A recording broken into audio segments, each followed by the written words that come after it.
Hello and welcome to Tech for the Week, where I've had the same goddamn motherfucking cold for the past 3 weeks.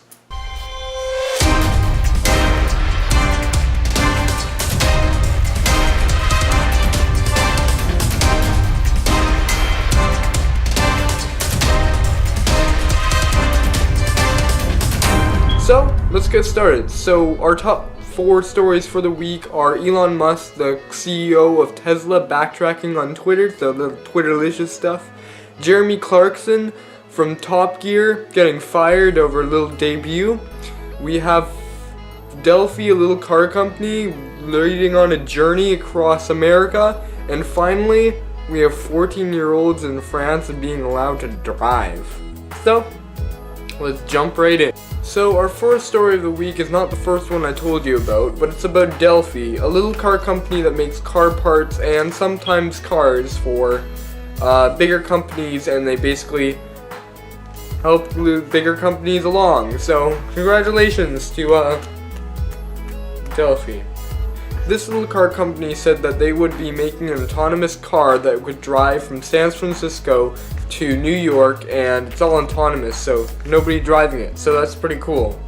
It has things such as a windshield mounted camera for the focus points of the autonomous drive system for things like lane markers, traffic lights, and road signs. 2 long-range radars detect cars from 180 meters, or for you Americans, 540 feet. And mid-range sensors detect them from 80 meters, or again for you Americans, 240 feet. This little car company fundraised the money by earning $1.35 billion American for selling car parts to Tesla, which is a bigger company, which is a story I'm going to talk about right after this. It's also said that Tesla is also making autonomous drives from San Francisco to Seattle. Talking about Tesla, their founder Elon Musk and CEO of the Tesla company said at the GPU Technology Conference in San Jose, "People may outlaw driving cars because it is too dangerous. You can't have a person driving a 2-ton death machine.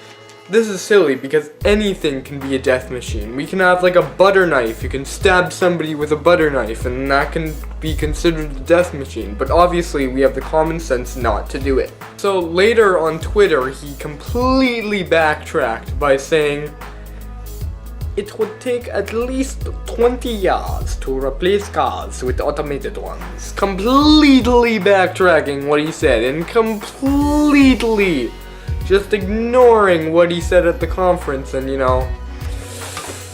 that's what you get by being, like, a millionaire. God damn it,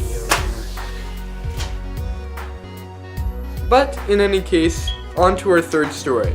This is about Top Gear host Jeremy Clarkson being dropped from Top Gear.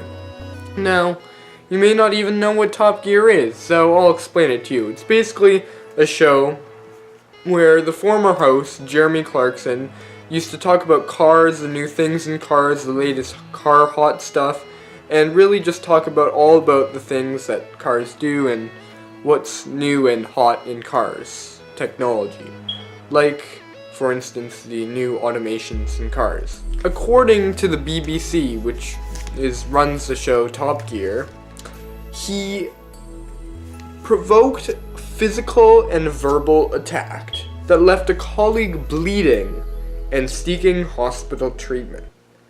The attack lasted for, get this, 30 seconds and was broken up by a witness on more than one occasion. So later, after all this whole debut during the everybody uproar, BBC said also, on more than one occasion, both during the attack and subsequently inside the hotel, and contained the strongest expletive and threats to sack him. So, to kick him in the balls. Oh man. Getting fired over threats to sack someone. So before the BBC stated all of this, and to end all of the confusion, the BBC director Tony Hall stated, It is with great regret that I have told Jeremy Clarkson that the BBC will not be renewing his contract.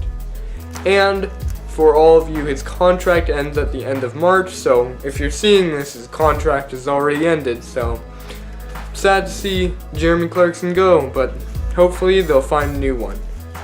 As for the co-hosts James May and Richard Hammond, they might get renewed contracts after all the trials and after they finalize all the details of what went on. Are you 14? Have you ever wanted to drive?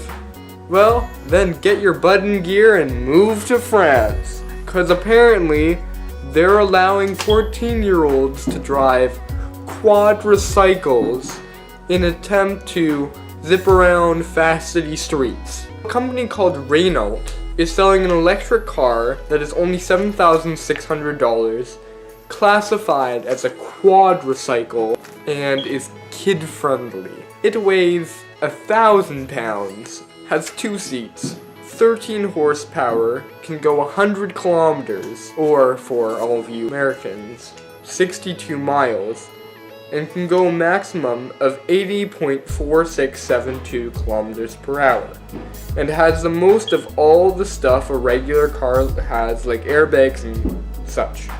It is meant to zip around small cities as a safer alternative to bicycles. Remember when I say safer, safer, safer. 1,000-pound machine. Safer than a bicycle. And you may be wondering, how is this legal? Why isn't every country adopting this? Why?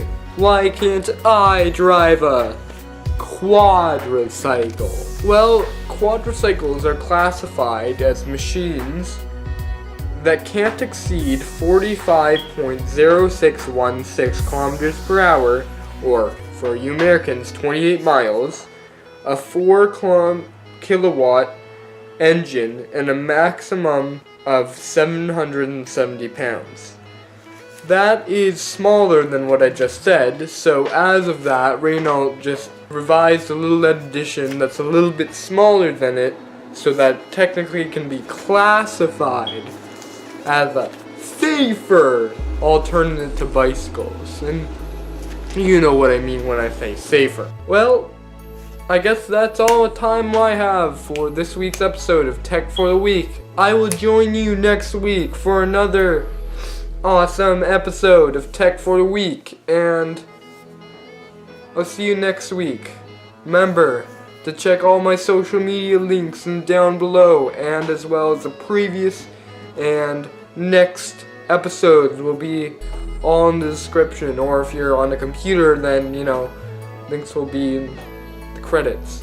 So again, I'm the Wolfgang, and I'm out.